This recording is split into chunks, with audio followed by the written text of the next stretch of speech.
This is 4358 Ross Crescent, a home that's currently going through the rezoning process in the district of West Vancouver. The home was being proposed is going to consume almost the entire lot, and due to upcoming, although not current, British Columbia regulations, going to be raising the home by 11 feet compared to the next door neighbours, with retaining walls on either side of the property. This white post, you can see, that's the height of where, so it's going to go from where the basement currently is, or the main floor of the house currently is, all the way up to the top of this white post. This is the house that's going to consume basically the entire property, and the entire lot is going to be raised by this 11 feet with some slight tapering at the front yard and also in the backyard, down by where the garage is. And as you can tell, this is, especially with this picture, it's completely unacceptable to all the neighbours around. Thank you, Mayor, Council, and for the record, I am one of Rob Heppel's friends. And I do want him to build his house. My name is Cam Curry, and my house is at 4444 Ross Crescent. My waterfront home is 10 lots west of the proposed variance lot, seeking a 5.8 meter geodetic. I have lived at this location since the year 2000.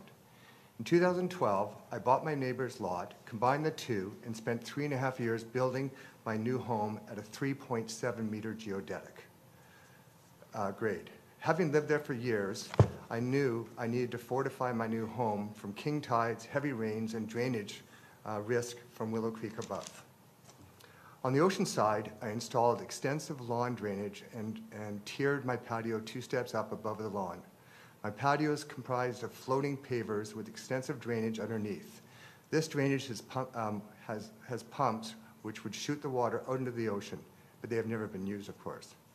Having seen Willow Creek overflow and witnessed the water table saturated on the street side, I put a series of drain lines that captured any water and shoots it down into the ocean.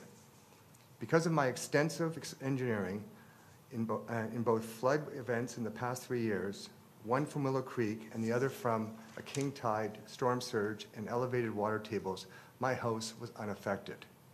Now, this 5.8 meter geodetic proposal completely changes the safety of my home. If approved, the building lot east of me, which would adopt the precedent-setting case of 5.8 meters, it would actually have a significant impact on my home. Let me give you a visual of what that would mean.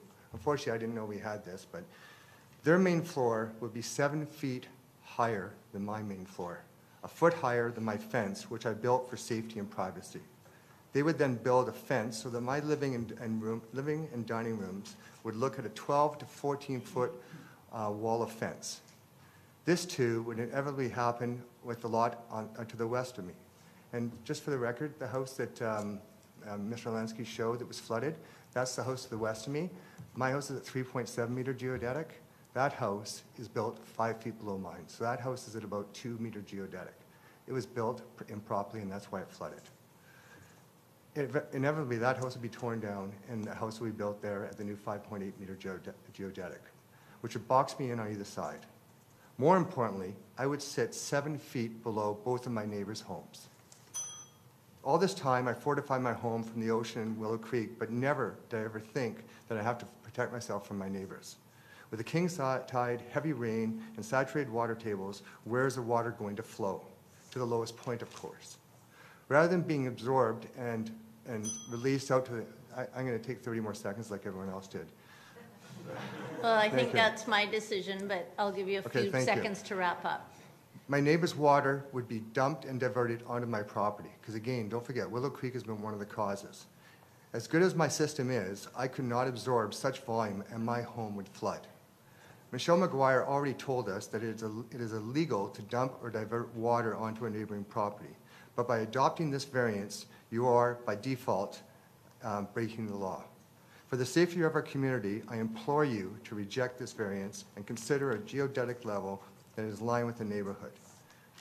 And I also just wanted to say one thing as well. Mr. Bailey talks about this 5.8 meter geodetic, and I really have to think, you have to consider the source of the information. We got a report from NOAA, which is a NASA oceanic organization, and over the last 100 years, the sea level at Point Atkinson has only gone up by 3.8 inches. Okay, so the idea that we're going to have this Armageddon and this fear-mongering that Mr. Bailey is suggesting, I hope you consider that and perhaps consider other sources of information. Thank you.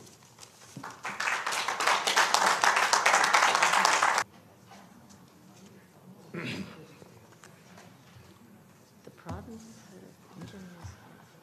Good evening. Thank you for letting me speak. My name is Ian Rosier. I've been a resident of West Van for 25 years. I'm a geologist and engineer with a master's degree in coastal protection. I was previously a partner with Golder Associates. In 3 minutes, I believe the application should be rejected. The guidelines and the so-called climate change science reference are seriously flawed. It's presented as a one-off where it's precedent setting. Completely changed the character of West Van waterfront with box-like row housing perched on mounds of hills surrounded by concrete retaining walls. And area property values will be crushed. The burden of proof just hasn't been met. There are so many uncertainties with the data used for this. The prediction used for sea levels are extreme. Rewave effects. The NHC report recommendations rely on empirical simulation techniques, SWAN models, SWASH models, all theoretical simulations and predictions that absolutely prove nothing.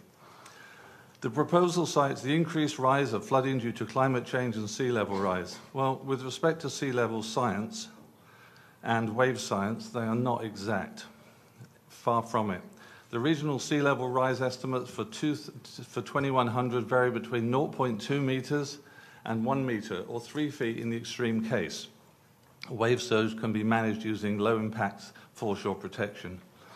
Point Atkinson records the rate of rise of sea level since 1900 at 1 millimeter per year. That's half an inch in 10 years, 10 centimeters, okay, or 5 inches in 100 years. Less than 15% of the extreme number predicted for our coastline, and significantly less than the district is theorizing.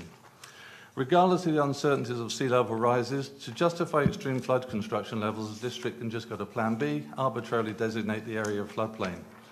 The flood risk here is not a result of rivers seasonally bursting their low banks unless they're clogged, such as a creek. And it doesn't define a floodplain. Okay, so the issue is not rising sea levels, and it's not river flooding. It's surface runoff and infiltration, the lack of a functioning storm drain system that's adequate to handle it. It's antiquated and needs updating. Floods on Irwin resulted from severe rainstorm events. Surface water flowed onto lots because the storm drain system didn't function. The groundwater became saturated, the water table rose, water flowed into houses, groundwater flowed into basements. It wasn't salt water. Data has been provided to council for this. Under the guidelines, stormwater runoff would not gravity flow into the ocean at high tide times. Surface water would be diverted into adjacent properties.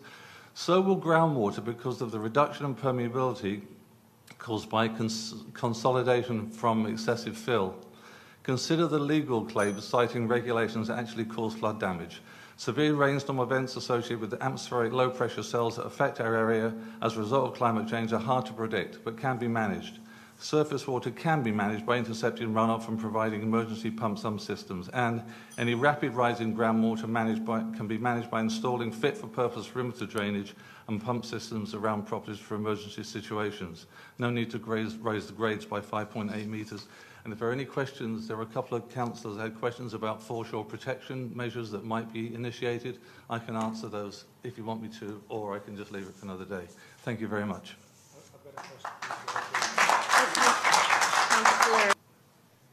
I'll be putting some others up also, so is it possible to... Okay, that's great. So that, if I put it this way here, there we are. That's very good. Well, good evening. My name's Kelly Lone. I've lived in West Vancouver for 65 years. My wife almost as long. And we live right next door to this house. And we're going to be the ones that are going to be basically slammed, if I could say, by this rezoning and variance application. And we strongly oppose it. Let's start with the accretion. You'll see here that they're proposing to end up jogging 9 feet, jutting into our property line, as opposed to having these property lines being parallel and perpendicular to the ocean. And we have what is a gate that is our access to the ocean. we're now going to be losing that access. And not only that, but we're going to also end up, you see now, this is us here with our current sight lines, and now we're going to end up having this with this height elevation. I mean, what are we talking about here? And they're pushing the house out by adding this outdoor room with a permanent roof structure, all with the idea that they're going to end up having now what will be a higher house by 11 feet. It's something which I'm just surprised that this would even go as far as it has. And not only that, to add injury to the whole aspect of this, they want to have a wider house. These are narrow lots, lots that are now going to be made more narrow because they're putting in a wider house. They don't need a wider house. It's the same, if you will, width of lot that we have. We didn't ask for variances, and they're now going to be closer to us, making what is, we already know, this setback that we currently have to live with isn't enough. We hear ambient noises from both, if I can say, neighbors at this point in time. And then they also want to end up not having a 30-foot garage setback, which is the minimum. They only want to have 3 feet. In the process, take out these trees, 4 old-growth trees, which help protect 2 other trees of the boulevard and also a Douglas fir that's at the back. They don't need this variance. It's not necessary to end up having the normal use and enjoyment of this home by going through this process. There's going to be hardships, and variance is supposed to be for hardships. The hardship is going to be on the neighbors. I think this proposal should be rejected on the basis that they're going to have understanding the neighborhood stakeholders. We're going to work together with our future neighbors and their architects and staff, come up with a more acceptable and neighborly design. And if the rezoning of the accretion is to proceed to public hearing, it should only be on a condition that any landscaping or structures not interfere with the sight lines and our beach access. And only the house should be raised to this FCL, not these outdoor rooms, pools, patios, terraces, garages, covered walkways. Thank you.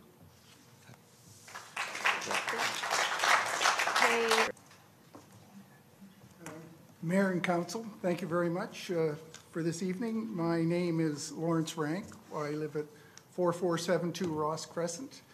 We have been living in our home for 15 years now. Sincerely enjoy the community and the character of a beachside environment that we have, and we sincerely wish to keep it. I will make it very quick because speaking at this level, a lot of people have already said what I felt I wanted to say, so I'd be repeating it. But essentially, there has been not sufficient consideration for the character and look, forget the values, the character and look for the location has not been addressed at all. This has been a site-specific individual process. It has not respected the existing character of the neighborhood, nor the neighbors. I think more consultation with the neighbors is essential. There's a lot of expertise within the neighborhood, and the neighborhood has access to professionals as well. So I think the only way to settle this successfully for all concerned is through a collaboration. And the biggest missing ingredient to the collaboration has been the neighbors. So I recommend that council not proceed with this application further until such time as there's been a suitable and proper collaboration between the applicant, the city, and the affected neighbors. Thank you very much. I'm going to be looking at, from my home, which is already raised substantially from street level. I'm probably the highest home on the street. And we're going to be looking at a massive concrete wall. Now terracing, it's only a 5-foot setback, so you got to get up from 8 to 19 feet. I'm not sure that the terracing is really going to have all that much of an impact. So, as they've laid out, so we're now going to use this artificial platform to determine new home heights. You know, planning says that the roof of the new structure will be 4.5 feet higher than the neighboring home, which is mine, and that we should be happy because by code it could be 3 feet higher. Well, how much higher will it be the next home be, which is going to be down by Mr. Curry or Mr. Rozier or somewhere else on the street?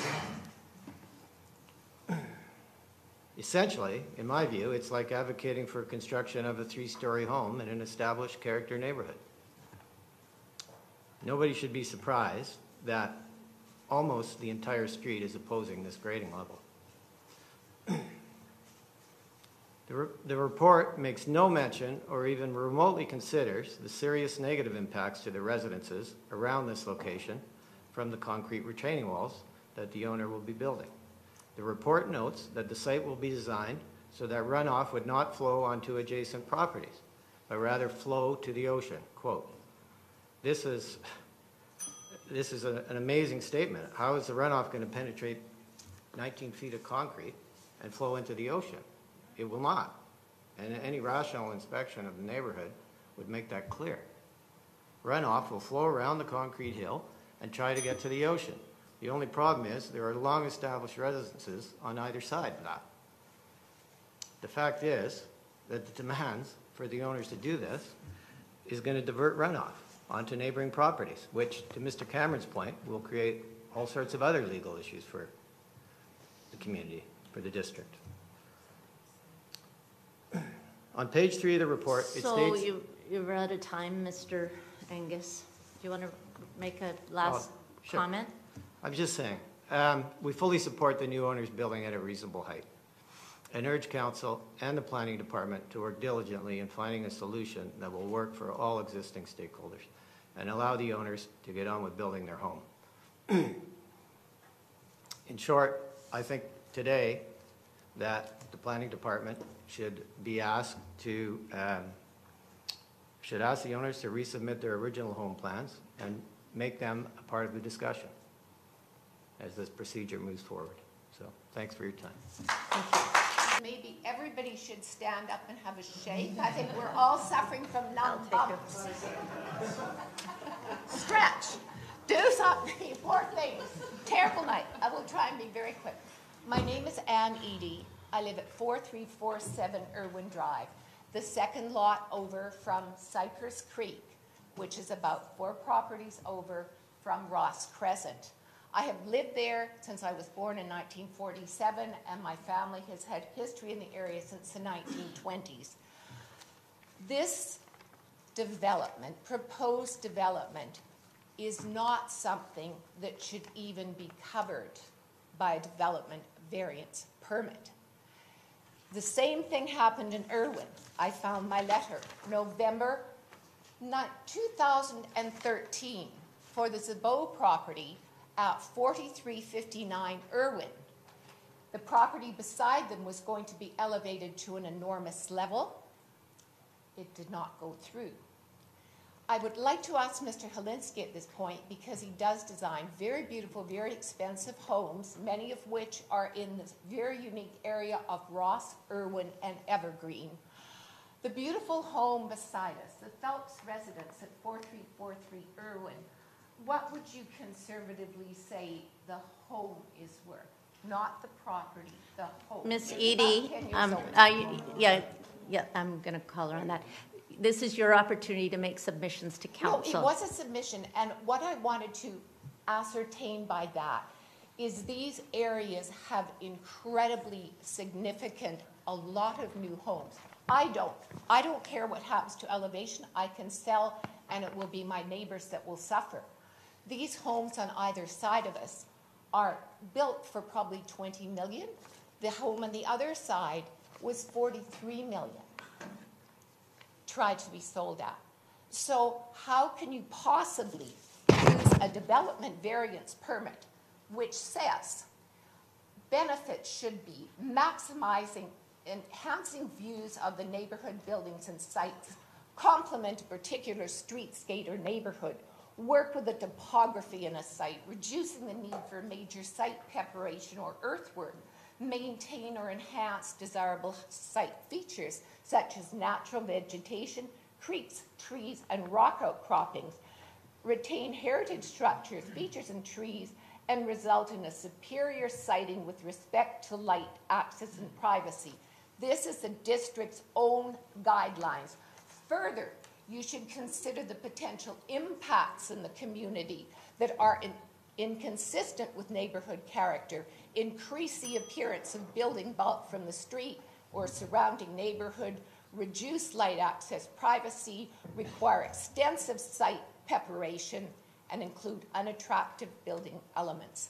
I duly believe 5.5 years ago this issue was raised before council and staff.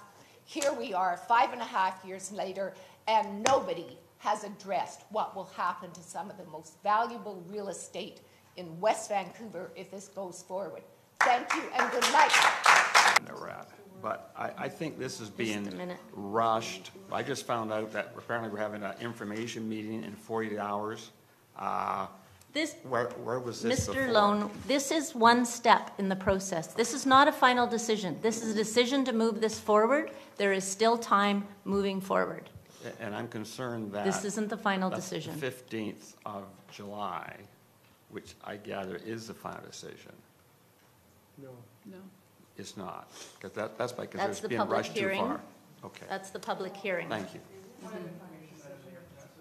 And enlighten us as to all the steps of this process that will be involved before council has to make a final decision. Perhaps that would be helpful. Yeah, Madam Mayor, there's a public information meeting where the developer and staff will be present to meet with the neighbors and answer questions. On July 15th, there is consideration of the development variance permit. If you choose to approve that, that is the final decision on the development variance permit.